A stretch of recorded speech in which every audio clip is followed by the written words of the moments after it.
Este es el tiempo de darnos un abrazo ciudadano para saber de qué se trata. Desde Abrazo Ciudadano les damos la bienvenida a este nuevo encuentro. Nuestro grupo se sigue reuniendo, ahora virtualmente, todos los miércoles y esperamos reiniciar pronto nuestro programa de radio que hacíamos los miércoles a las 22. Igualmente, las distintas comisiones de Abrazo Ciudadano siguen trabajando, adecuándose a esta realidad de la pandemia y la cuarentena, por otro lado. Sabemos que hay algunos temas que preocupan mucho, son muchos los temas que preocupan. Vamos a tomar 3 en esta oportunidad. Y es por eso que están con nosotros Norberto Aimune, que es abogado, María Paula Aquino, que es abogada, y César Ventimiglia, que es especialista en seguridad. Tenemos que agradecer a todos y también especialmente a Nazarén Urbani, que nos ayuda con la asistencia técnica. Si les parece bien, entramos en tema ya. Lo invitamos y lo saludamos a Norberto Aimune, uno de nuestros integrantes de Abrazo Ciudadano, yo diría de los primeros momentos y además con asistencia perfecta, eso también hay que decir. Norberto, ¿cómo estás? Muy bien, gracias Silvia, gracias Paula, gracias César, gracias Nazareno. Bueno, yo voy a tocar el tema de las locaciones urbanas. En este tema, la pandemia también ha generado una serie de disposiciones que han cambiado un poco la situación de los contratos. El decreto 320-2020 del Gobierno Nacional ha establecido 3 cuestiones que son fundamentales para los contratos que en este momento están en curso de ejecución o están a punto de vencer o fenecer. Por ejemplo, se ha prorrogado por 180 días los contratos de locación a partir del mes de abril, por lo tanto, recién los contratos que vencieron en ese periodo terminarían venciendo el 30 de septiembre. Yo entiendo que es probable que el Poder Ejecutivo dicte algún otro decreto con relación a esto, porque me parece que las consecuencias de la pandemia se van a prolongar más tiempo. Otra de las medidas importantes que ha tomado el Poder Ejecutivo con relación a esto es el congelamiento de las tarifas, de las locaciones, de los alquileres, también hasta el 30 de septiembre. Y el tercer punto muy importante es que se han suspendido los desalojos. En este caso, el tema está dado por la sentencia de desalojo que tenían que ejecutarse a partir del 30 de marzo.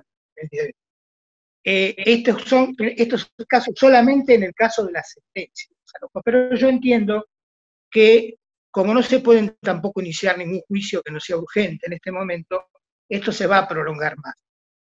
Al margen de esto, está el artículo 1091 del Código Civil, que prevé, que es la teoría de la imprevisión, que prevé que ante circunstancias extraordinarias los contratos puedan readecuarse.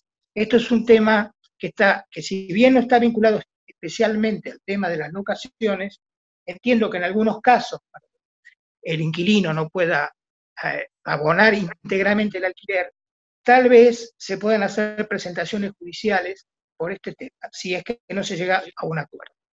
Con esto en cuanto al decreto 320/2020, que es el que el gobierno dictó en materia de emergencia por el caso de la pandemia.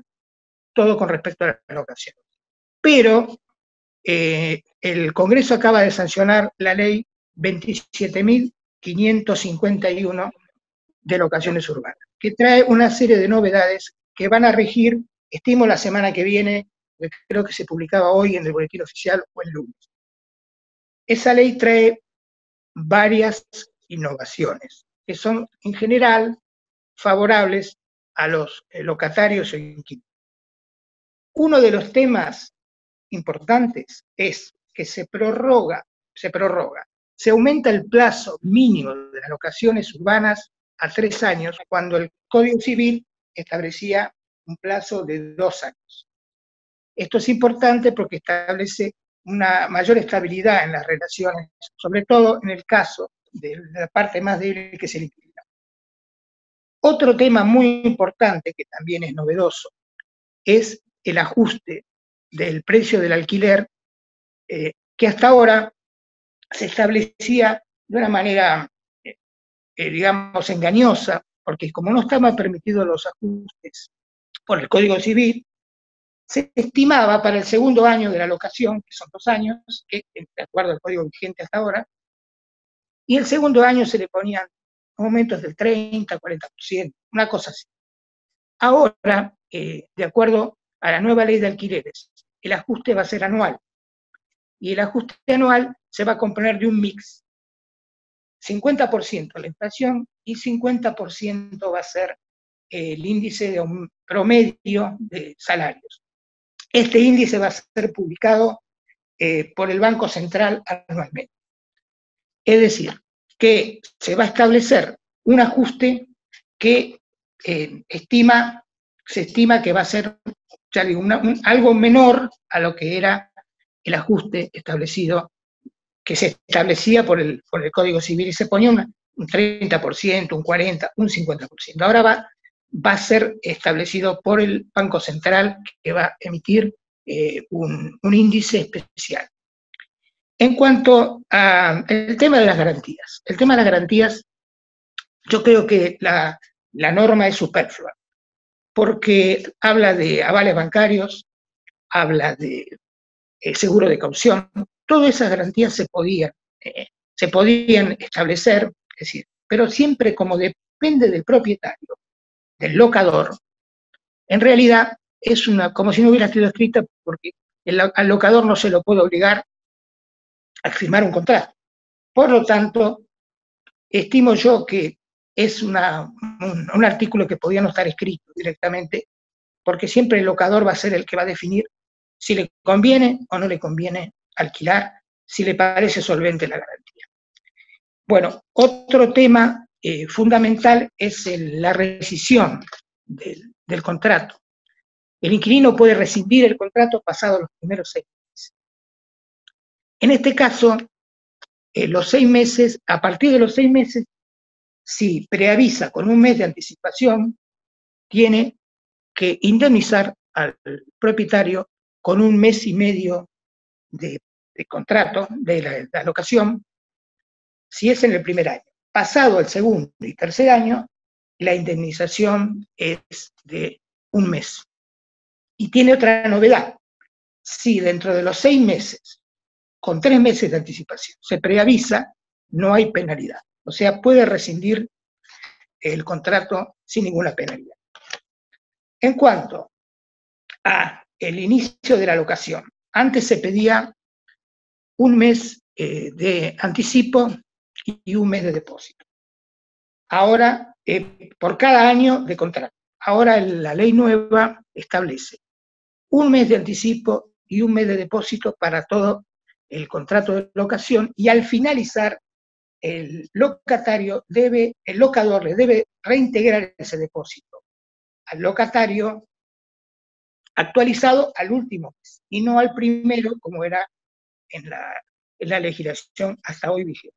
También otra novedad está dada porque solamente puede incorporarse al precio de la locación las expensas ordinarias al margen de los servicios. Siempre, obviamente, los pagan los locatarios.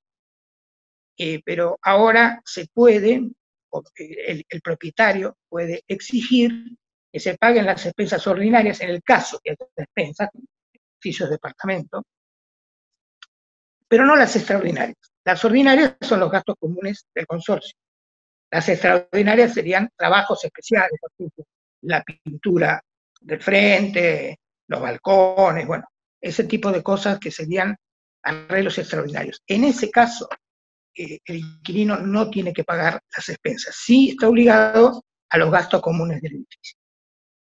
Y bueno, otra de las novedades que todas las notificaciones se puede constituir un domicilio electrónico, donde van a ser válidas todas las notificaciones. Esto, inclusive, de acuerdo a las situaciones que se están dando ahora con respecto a las comunicaciones, al tema de lo no presencial, es muy interesante que se pueda valer de los mails, de los correos electrónicos y otras formas electrónicas de comunicación. Y por último, puedo decir que hay una medida que es muy buena, tal vez no para los grandes propietarios, los que tienen muchos inmuebles que muchas veces hacían los contratos, no se registraban, que ahora hay una obligación de registración de todos los contratos en la AFIP. Por lo tanto, es una cosa muy importante en cuanto a los fines de, primero, para que se sepa bien, se puede elaborar un control impositivo, y también es un reaseguro sobre todo para el inquilino. Bueno, esos son los principales lineamientos de la nueva ley de alquileres, que entiendo que ya está rigiendo. Buenísimo, Norberto, te agradezco mucho. Me surgieron 2 o 3 preguntas, pero si tenemos tiempo, te las hago cuando terminemos la exposición de los compañeros. ¿Te parece bien? ¿Cómo no? Me parece perfecto. Gracias. Estuvo muy claro, muy claro, y me imagino que para muchos, sobre todo para los inquilinos, hay mucha más tranquilidad con esta nueva ley. Pero lo hablamos en un ratito. Ahora le damos la bienvenida a María Paula Aquino, nuestra abogada también del grupo de Abrazo Ciudadano. Son nuestros compañeros que queremos que estén también presentes en estas oportunidades, siempre virtualmente, como tenemos que hacerlo. Paula, buenas tardes, ¿cómo estás? ¿Qué tal? Muy contenta. Hola a todos los compañeros. Gracias a vos, Silvia, a NASA, por la invitación. Un mimo. Así que yo pensé, cuando me convocaste, en hablar de un derecho que quizás no lo tenemos tan visibilizado, no lo tenemos tan presente, que es el derecho del consumo. Es un derecho que en realidad voy a hacer así, contar muy por arriba, no voy a ser muy técnica en esto, pero bueno, esto surgió más o menos allá en la etapa de los 60. Antes las relaciones de consumo eran más personales, entonces aquel que iba a adquirir un bien o contratar un servicio, las partes, digamos, se encontraban, hablaban del contrato, quedaban de acuerdo en la forma de pago, la calidad. Después lo que sucedió fue que, nada, con la dinámica de la oferta y, ¿no?, de la gran cantidad de bienes, de servicios que se dan, lo que sucedió es que esta parte empezó a tener mucho más poder, ¿no? Grandes cadenas, grandes corporaciones. Entonces se empezó a ver que había una parte de la población que era una parte vulnerada, una que estaba en desequilibrio. Y ahí, más o menos, cuando se empieza a estudiar el tema y empieza a surgir lo que es el derecho del consumo. Acá en la Argentina, la primera ley, que fue en el año 1993, la 24240, que justamente se llama Ley de Protección de los Derechos de Usuarios, Usuarias, Consumidores y Consumidoras. Es una ley interesante, es bastante completa. Por supuesto, ha tenido varias modificaciones, no muchas, porque el derecho es una ciencia social, así que constantemente hay que ayornar, hay que reformar, hay que modificar, hay que estar atentos y estudiar todo el tiempo qué es lo que tenemos que mejorar. Como se dice, ¿no? Donde hay una necesidad, nace un derecho. Así que ahí tenemos que estar. Y bueno, como les decía, fue en 23 que aparece esta ley, digamos, en el derecho se trabaja, digamos, con un abanico de normas, ¿no? Acá también tenés otras leyes que tienen que ver con el derecho del consumo, como la ley de lealtad comercial, en fin. No interesa desde lo técnico, digamos. Ahora, en el 94, cuando fue la reforma constitucional, se incorporó el derecho del consumo al artículo 42 dentro de lo que es el bloque de los derechos de tercera generación. Quería aclarar que me parece interesante unas definiciones que trae esta ley, porque con la gestión anterior que tuvimos, todo lo que fue derecho del consumidor quedó totalmente congelado, no se le dio nada de publicidad. Una de las cosas que establece la ley es el tema de la información y la publicidad. Nosotros durante el gobierno de la doctora Cristina Kirchner constantemente teníamos publicidades, spot en cuanto a la educación, a la información sobre estos derechos, que obviamente son inherentes, porque vos imagínate que desde el día en que hacemos casi, somos todos usuarios, usuarias, consumidores, y niños, niñas, adolescentes, jóvenes, adultos, digamos. Es más, los niños y adolescentes son considerados hipervulnerables en la cuestión de consumo. Así que, y bueno, entonces quería comentar que, porque a veces uno no lo tiene claro, la ley dice que los consumidores somos todas aquellas personas físicas o jurídicas que adquirimos un bien o un servicio a título gratuito o oneroso para nuestro uso personal, vuelvo a abrir las comillitas, o de nuestro grupo familiar o de nuestro social. Porque a veces uno cree que porque no es el que contrató, no tiene esa calidad de consumidor o de usuario o usuaria. Con respecto a los proveedores, también te dice que toda persona física o jurídica, pública o privada, que realice, da una extensión, fabrique, distribuya, comercialice, manufacture, bueno. Y la relación está dada cuando estas dos partes, digamos, realizan este vínculo. Simplemente eso voy a decirle de la ley porque no me voy a poner acá a hacer, pero bueno. Y otra cosa que quería aclarar, que me parece muy importante, es que se empezó a ver que, bueno, buenísimo, nosotros teníamos un montón de leyes muy lindas, la Constitución hermosa, podíamos colgar cuadrito, pero si nosotros ese tipo de derechos, no, todos los derechos, no los podemos ejercer, no los podemos hacer valer, en realidad el cuadrito no sirve, es preferible tener un cuadro artístico que tener, digamos, ¿no?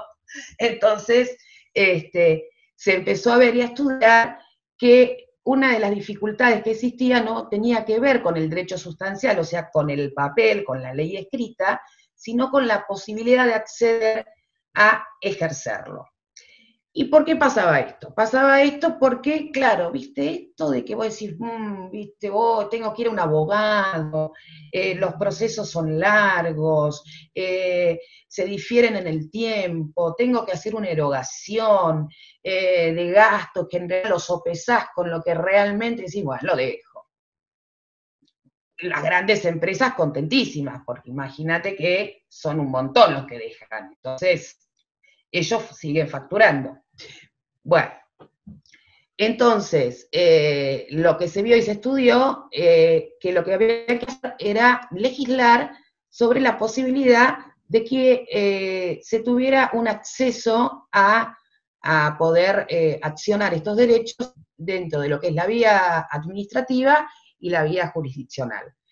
Y creo que esto es uno de los grandes avances que tuvimos en este tema, que fue con el gobierno de Cristina Kirchner, en el 2017, en el 2014, se crea la ley 23.996, que crea el COPRE, que crea un sistema que tiene que ver con la resolución de conflictos en lo que tiene en derecho de consumo.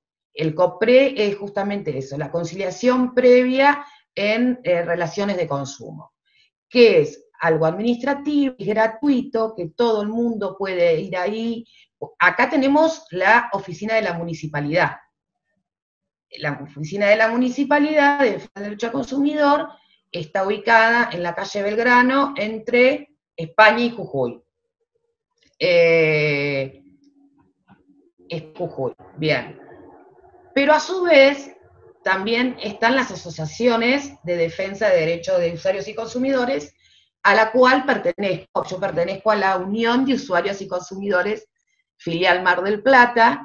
Tenemos, o sea, la sede está en Cava, pero estamos en Río Negro, en Salta, Jujuy, Tucumán, Santa Fe, Rosario, y hacemos reuniones quincenales y bueno. Pero quería dejar en claro esto porque me parece importante, porque, digamos, más allá de la responsabilidad que nosotros tenemos de poder nuestros derechos, de hacerlos valer, también tenemos una responsabilidad ciudadana en esto, de acercarnos y hacer la denuncia. Nos tenemos que tomar ese trabajito, ¿por qué? Porque eso ayuda a que después eso se vea, porque se toma, digamos, se hace como un censo de todas las denuncias que se han hecho, y ahí vos podés focalizar, tenés un mapa y podés focalizar cuáles son los rubros donde hay más conflicto. El otro día, por ejemplo, en la última reunión se comentaba que en esta última época de pandemia, justamente las denuncias con lo que tiene que ver con el rubro de ventas online han crecido exponencialmente. Bueno, saques aéreos, bueno, pero estas justamente han crecido exponencialmente. Y bueno, me parece que es algo que lo tenemos que hablar, que lo tenemos que visibilizar para que cada uno de nosotros sepamos que está, que tenemos lugares, digamos, no quiere decir que los abogados quedemos afuera de esto, vos podés iniciar tu denuncia, tu reclamo, vía administrativa, vía judicial, conjuntamente, primero una, después si no estás de acuerdo podés ir a la vía judicial. Y bueno, recordarles que nosotros acá en Mar del Plata atendemos, no ahora en tiempo de pandemia, pero atendemos los viernes, en el Instituto Movilizador de Fondos Cooperativos. Ajá. Ahí los compañeros del instituto nos ceden un espacio muy amable, queda ahí en Irigoyen entre 25 de mayo y Luro, a media cuadra de la Muni, los días viernes de 14:30 a 10:30. Veremos cuándo comenzamos a atender, pero a su vez tenemos la página en Facebook, que justamente se llama Unión de Usuarios y Consumidores de Mar del Plata, con lo cual ahí pueden escribir cualquier consulta, cualquier duda, y algo que siempre decimos, consulten antes, no solamente el tema derecho de consumo, sino en todo, esto para hacer un derecho de prevención, a veces está mejor ir antes a hacer una consulta, informarte y bueno, después decidir hacer la contratación que mejor te parezca. Fantástico. Más o menos eso, no me quiero... Hay mucho para hablar, porque imagínate que dentro de esta ley hasta tenés un derecho que dice derecho a trato digno, o sea, claro. ¿No? Mirá vos, tenemos que poner en una ley de derecho a trato digno, o sea, pero vos sabés que es un tema... Justamente yo te iba a preguntar por el tema de las compras online, que ahora son tan comunes en este momento, pero lo dejamos, si te parece, para luego, si tenemos tiempo, para ampliar Perfecto. Sobre ese tema. Gracias, Paula. Y seguimos entonces con César Ventimiglia, especialista en temas de seguridad, que siempre nos ha preocupado en todas las épocas, cuanto más en estas épocas de pandemia, ¿no? César, ¿cómo estás? ¿Qué tal? Buenas tardes, Silvia. Buenas tardes, compañeros. Todo muy bien. ¿Te escuchamos? Bueno, sí, bueno, el tema de seguridad es un tema tan amplio que uno a veces no sabe por dónde empezar, pero vamos a ir a lo que nos interesa a nosotros, a lo que nos interesa a los vecinos, que tiene que ver en gran medida con si la seguridad es un tema municipal o es un tema provincial, o de quién es el tema. Como la seguridad es un tema que nos atañe a nosotros, los habitantes de este municipio, los que estamos en este territorio, el tema necesariamente es municipal, aunque la policía y los jueces sean provinciales o que los gendarmes sean nacionales. Está claro que lo que ocurre en nuestro territorio es un problema nuestro. Hace unos años empezó a instalarse en los municipios el reclamo de las víctimas de delitos, justamente porque aquel a que consideran responsable de lo que les pasa es al que votaron, que es el intendente. A partir de ahí se empezó a implementar en nuestro municipio una política que terminó organizando la Secretaría de Seguridad, en donde había un doble comando. Por una parte, una autoridad municipal, que era el intendente, y por otra parte, obviamente, el gobernador, comandando las fuerzas de la policía provincial. Esa experiencia comenzó con la instalación de cámaras de seguridad, que se instalaron en todos los barrios de Mar del Plata, se negociaron con los vecinos, con los foros de seguridad, los lugares apropiados para poner las cámaras, y se comenzó con una tarea de monitoreo permanente, porque la función de las cámaras es no solo grabar y registrar pruebas para delitos, sino prevenirlos, con lo cual hay que tener en tiempo real monitoreo de los mismos. Ese es un capítulo, el de las cámaras de seguridad. Otro de los temas que en aquel momento se resolvió es el de la creación de una policía local. Esta policía, si bien está financiada por el presupuesto provincial, tenía un comando operativo y político del intendente y un jefe de la misma, designado por acuerdo del Consejo Liberal. Esta policía local tenía algunas características importantes, tales como que todos aquellos que se postulasen para ser miembros de la misma tenían que tener residencia permanente en Mar del Plata y realizar, además de la capacitación de la Escuela de Policía Provincial, una capacitación por convenio con la Universidad Nacional de Mar del Plata en cuestiones y materias y temas que tienen que ver con la realidad de nuestro municipio.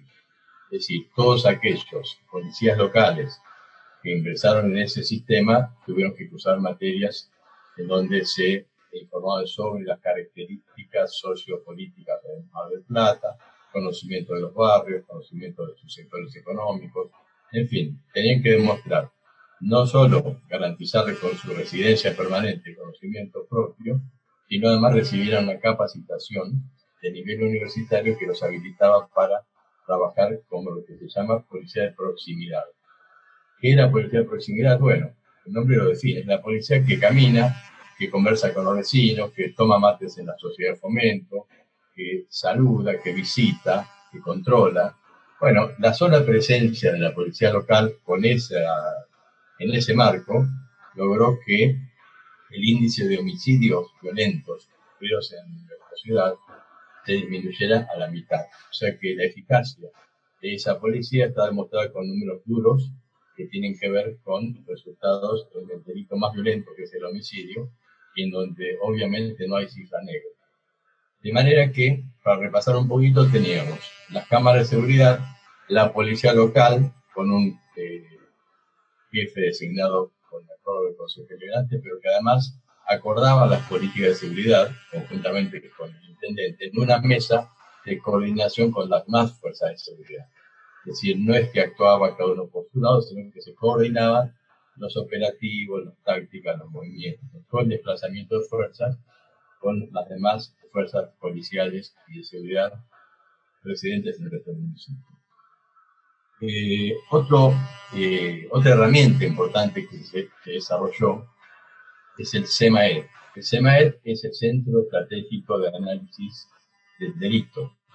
Es un centro municipal cuya principal función era la de determinar diagnósticos en relación a la información recibida para poder dirigir los operativos de seguridad hacia los lugares donde esta información lo orienta hacia. Esta herramienta es muy importante porque permite tener información y actuar en consecuencia. No tener esta herramienta en funcionamiento significa actuar a olfato puro, a pálpito, con lo cual termina siendo muy poco científico. Sería como si nosotros quisiéramos atacar una enfermedad y renunciáramos a tomar una radiografía, una tomografía o hacer un análisis clínico. Es decir, en las ciencias sociales hay herramientas que permiten hacer diagnósticos precisos que orientan en ese sentido a las cosas. En su momento, esta herramienta, este Centro de Análisis Estratégico del Delito, llegó a tener 13 empleados. Es decir, tenía un equipo de colaboradores, profesionales, la mayoría de ellos, algunos especializados en sociología, psicólogos, abogados, economistas, porque hay delitos que son de orden económico, delitos de mercado que requieren el análisis del especialista, en fin. Es una herramienta que recibía información, producía diagnósticos y esto se traducía después en las operaciones de las fuerzas conjuntas. Hoy, por lo que tenemos entendido, el SEMADET tiene 1 o 2 empleados. Por lo que yo he visto en internet, desde noviembre no publica información y prácticamente está desactivado, con lo cual se perdió otra herramienta importante. Hay otro tema que tiene que ver con la seguridad y que es importante y que está de alguna manera preocupando más a partir de la cuarentena a la que nos obliga la pandemia, que es el de la violencia de género. Acá también hay un tema de coordinación necesario entre las fuerzas municipales y las fuerzas de la provincia. Nosotros investigamos en estos días de descanso obligado por la cuarentena que en nuestra ciudad, desde el año pasado, existían en poder de la autoridad municipal 10 tobilleras duales. Las tobilleras duales son unas herramientas, unos dispositivos que se les coloca a los agresores por orden de un juez siempre, cuando, ha habido denuncias previas de violencia de su pareja o expareja, que permiten que haya un control georreferenciado del mismo, de un seguimiento que hace que cuando se acerca a menos de 700 metros de la posible víctima, suena la alarma, ya sea que la recibe la propia mujer que pidió la herramienta, como en las fuerzas policiales, en 911, el Centro de Operaciones Municipal. Digamos que hay una alarma que se dispara y que permite que un patrullero vaya a interceptar al agresor porque está localizado geográficamente y otro vaya a proteger a la posible víctima. Esta es una herramienta de eficacia total. Donde se ha utilizado no hubo caso de reincidencia, porque no es como el botón de pánico que funciona o se lo puede accionar cuando el agresor está muy cerca y muchas veces es tarde. Esta es una herramienta de eficacia total. A nosotros nos preocupa que estuvo todo el año pasado durmiendo en algún mueble de la municipalidad y que recién tomaron nota de existencia cuando nosotros publicamos una nota en un diario local denunciándolo. A partir de ella se han colocado 4 tobilleras duales, algunas las pidió el juez de familia, otras fiscal, otras las pidió el juez de garantía, en fin. Es una herramienta que estaba disponible y no se utilizaba. Así que bueno, este es un poco en general el panorama. Tenemos muy desatendido desde el punto de vista municipal el tema de la seguridad. Hemos dado marcha atrás por lo que se había logrado avanzar. No sabemos cuál es el aporte que se hace a los patrulleros municipales en cuanto a combustible y lubricante. Siempre hubo un aporte de la municipalidad que hacía efectivo cargando combustible, prácticamente la totalidad del combustible por cuenta de la municipalidad. Suponemos que eso se sigue haciendo, pero lo que está claro es que no hay coordinación ni información. Nosotros consideramos que es fundamental tener la información de manera pública, es decir, acceder a la información. Ejemplo, nosotros sabemos que se roban muchos autos, pero es importante que se sepa cuántos se roban y en qué zonas se roban para que la prevención se opere en esos lugares. Esa información no está, no existe. El Centro de Operación, el Centro de Análisis Estratégico y Delito no recibe información, de manera que no la puede procesar. Estamos realmente desperdiciando recursos porque no es poco el aporte que debe hacer la municipalidad en combustible, en lubricante, no es poca la inversión que se hizo en las cámaras, pero si las mismas no se monitorean, es lo mismo que nada. Desconocemos si hay personal monitoreándola, desconocemos la cantidad de cámaras que están para el funcionamiento y el motivo, y cuándo se van a reparar.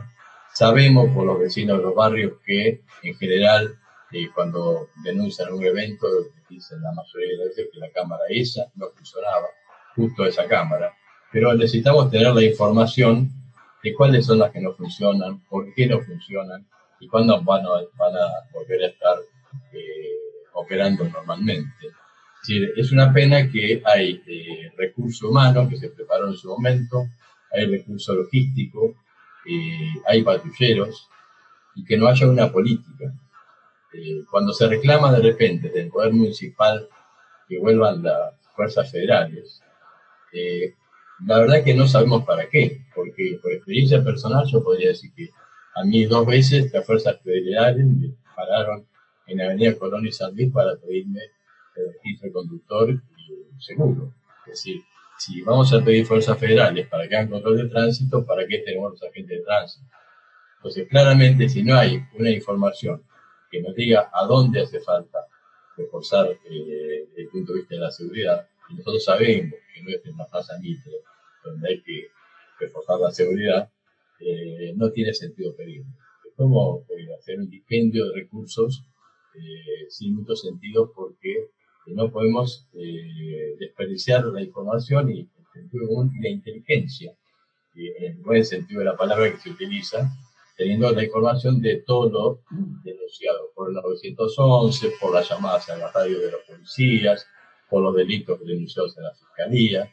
En fin, hay una cantidad de información dispersa que, si no se analiza, se evalúa de manera inteligente, se pierde. Así que bueno, nosotros pensamos que desde el punto de vista de lo que corresponde que realicemos, me refiero políticamente, digamos, ¿qué tenemos que hacer con el tema de seguridad? Bueno, primero saber a dónde estamos parados, saber qué recursos estamos utilizando, coordinar, es imprescindible coordinar la tarea de todas las fuerzas de la policía, de las fuerzas de las fuerzas municipales que están trabajando en una, por lo que hemos visto, es un híbrido que se ha creado durante el último tramo de la gestión de Arroyo, que es una especie de patrullas comunitarias sin armas, pero circuladas por empleados municipales en vehículos municipales. Bueno, no tenemos muy claro de qué se trata, pero sabemos que hay personal que ingresó en la última etapa del año pasado para trabajar en esos lugares que no sabemos para qué se utilizan ni qué es lo que hacen. César, el tema es muy amplio. Me parece que tenemos que tener otra oportunidad para seguir hablando específicamente del tema seguridad en sus distintos aspectos, como vos lo planteaste. Por ahora te agradecemos mucho, agradecemos a todos los compañeros. Si no tenemos algunos minutos más, les pediría alguna respuesta muy breve. A Norberto, si podés habilitar tu micrófono, me gustaría preguntarte si también el tema de la comisión inmobiliaria, para las inmobiliarias, lo trata la ley. No, ese es un tema local. Eso está establecido en la ley provincial que regula la actividad de los martilleros, que tienen sus parámetros. Tengo entendido que ahora los alquileres hay que pagarlos en los bancos o en forma... Sí, se estableció que tiene que hacer un depósito a través de una cuenta bancaria, o sea, con un CBU. Justamente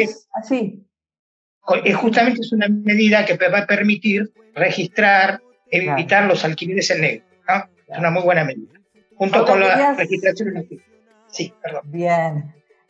Vos querías agregar algo sobre el comercio online. Yo tengo entendido que, a pesar de las dificultades que tienen, la gente que hace comercio online cuida a los consumidores. ¿O ustedes tienen muchas quejas en ese sentido?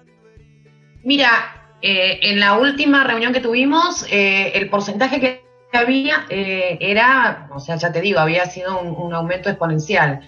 De hecho, bueno, grandes cadenas, ¿no? En el cumplimiento, en cuanto al tiempo de la entrega, más que nada, y también con el tema de la información y la publicidad, ¿no? Que también son temas que se pueden desarrollar en algún otro momento, pero más que nada con eso. Pero veo que, digamos, lo que quería agregar, además de tu pregunta, es esto, ¿no? De tener en cuenta, más allá de todo lo que dijeron mis colegas, qué importante es tener un Estado presente. Tener un Estado presente y que tome decisiones políticas que realmente abarquen a la cantidad de ciudadanos y ciudadanas, porque todos los temas que hemos hablado tienen que ver con eso, ¿no? Como lo que decía César, este abandono que hubo con el tema de seguridad, lo que dice Norberto, que se ha trabajado con el tema de alquileres, que es algo que viene de hace mucho, esto que te comentaba yo, que se ha dejado de lado el derecho del consumo, digamos, y bueno, son decisiones políticas. Sí. Eso Bueno, nada más. A nivel nacional estamos conformes. Tenemos que cambiar a nivel local la situación. Sí, sí. César, le pido que habilite el micrófono, porque cuando César recién nos comentaba que hay 4 tobilleras duales colocadas, de un total de 10, yo pregunto, ¿y las otras 6 dónde están? ¿O qué pasó? Bueno, lo original de la cuestión es que llegaron 10, no se utilizaron, se devolvieron 5, cosa que nosotros desconocíamos. Entonces, de las 5 que quedaron, se utilizaron 4 y ahora están reclamando de las 5 que devolvieron. Es decir, es todo bastante extraño, porque de repente apareció la necesidad de las tobilleras duales y estuvieron durmiendo durante más de un año, habiéndose entregado, habiendo sido recibido por la misma directora de género que está ahora. Es decir, si viene un cambio de intendente, no hubo un cambio de signo político, y la responsable del área de la mujer de la gestión Arroyo, en el tramo este de la entrega de las tobilleras, es la misma señora que está ahora. Con lo cual es cuanto menos curioso, digamos. Claro. Les agradezco mucho a ustedes y en general me gustaría decir que vamos a seguir con estos encuentros y que los compañeros nuestros de Abrazo Ciudadano, porque la idea es esa, trabajar entre nosotros, van a también participar de este tipo de encuentros con otros temas que les parezcan interesantes. Como siempre, el agradecimiento a Nazareno por su asistencia técnica y a Norberto Imune, a María Paula Aquino y a César Ventimiglia. Muchísimas gracias y un abrazo ciudadano para ustedes. Abrazo ciudadano para romper el cerco informativo.